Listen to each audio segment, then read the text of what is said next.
Hello, it's Mina Marzano at Medicare Insiders. Thanks for tuning in to another video. Today we're going to be talking about some things to look for when choosing an FMO, so stay tuned for more.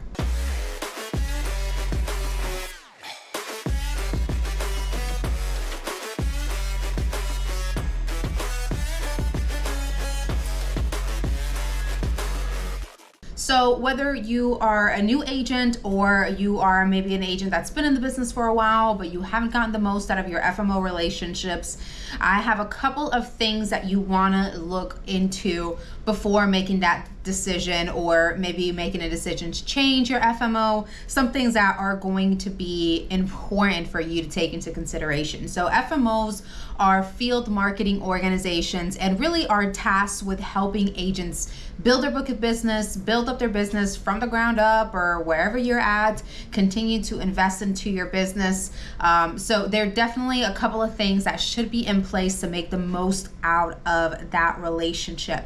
And the very first thing I want to mention is the commission structure. So we're obviously talking about Medicare mainly here. And for Medicare, those amounts are going to be dictated by CMS on an annual basis. So you want to make sure that you're getting 100% of the commissions that you're due.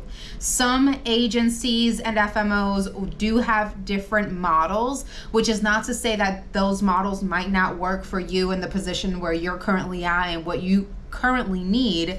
But for the most part, if you're going into this business, the best way to do it is to be 100% independent, get your commissions always going to be assigned to you, and make sure that you are 100% owner of your book of business, because what we're working on is building that book so we get those renewals, so we get that passive residual income year after year.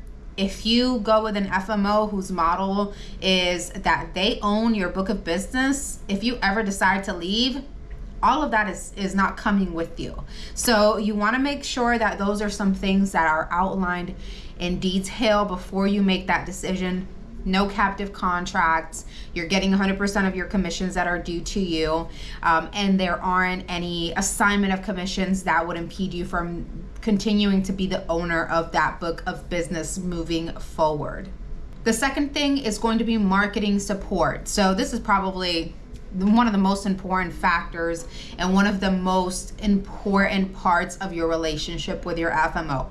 What kind of marketing support are you getting? Are you getting help paying for leads? Are you getting help paying for different marketing initiatives? Are you getting help designing advertisements, finding new ways of prospecting? What kind of support are you getting to help you build your business? That's both in ideas and administration, and also in literal financial support. What are you getting from your FMO? FMOs get tons of resources from different avenues to invest back into the agent's business. So you want to make sure that you're working with an FMO that is going to be doing just that and investing into your business in the same way that you're investing into your business, right? That's what FMOs are intended to do. So you want to make sure that that's one of the main things that you want to look at when you're making that decision.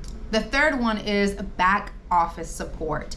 Training would probably fall in there as well. Back office support and training together. So back office support, do you have a reliable team or a dedicated specialist over at your FMO that you can rely on, where you can pick up your phone, call someone, know that they're going to answer, know that they're going to be knowledgeable, know that they're going to get back to you in a certain amount of time, and that they are going to help you put out any fires that come up. So this is going to be huge for you if you want to save as much time as possible. I know there are some agents that are very involved in their own business and take ownership of everything that happens in their business, but that doesn't mean that situations don't come up from time to time where you will need to call someone, get an answer, get redirected, have someone help with something that maybe goes on with your commissions or carrier. These are all things that can be taken care of by a reliable back office staff if your FMO has that kind of support available. And then training as well. So if you need to get up to date with industry standards or products? Do you need more assistance in a set area like the dual market? Do you want to start working with the dual market and need more training there? You also want an FMO that's going to be providing training on an ongoing basis, that's going to have the resources to train you, whether that is in a classroom setting or one-on-one, whatever it is that you prefer. Those are some things that are going to be important because things are constantly changing and shifting in this industry. So you want to make sure that you have a team behind you that you can rely on, that you can call on if you're in an appointment with a client and you have a quick question, someone that's going to answer the phone, that's going to get you a quick answer.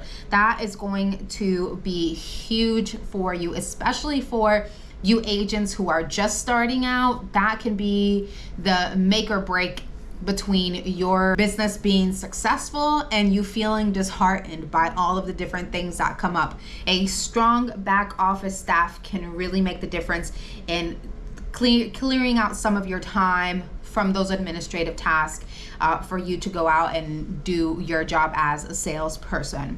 And then the last one is technology. So does your FMO provide quoting tools? Do they provide enrollment tools? Technology is super important in this business. It's become increasingly important in the last couple of years. So you definitely want an FMO that's providing some sort of avenue for you to be able to do your enrollments, to do your quoting, and have a resource available so that you can facilitate that with the clients that you're speaking with. So you want to make sure that that is another part of the deal that you're getting working with an FMO. And I'm sure there are other things out there, but those are the main points that I want you guys to take into account where you're looking into a new relationship with an FMO. Make sure that the commissions are assigned the way that you want them to, that there aren't any hidden contracts that you have not agreed to or you don't want moving forward that are not going to be beneficial to you in the long run. That marketing support, both monetarily, is someone to help you strategize for marketing as well. The back office, the training, and the technology are all things that you are going to need. Obviously, you know your needs better than anyone else. So some of those things might be more important to you than others. So definitely pay attention to those things that are most important to you, but those are some of the main services that you should be receiving from your FMO. And if you're not, it might be something to consider thinking about. If you guys have any other comments, questions, please leave them below. Otherwise, like, share, subscribe, go on our Facebook group, Medicare Insiders, and I'll see you guys next video.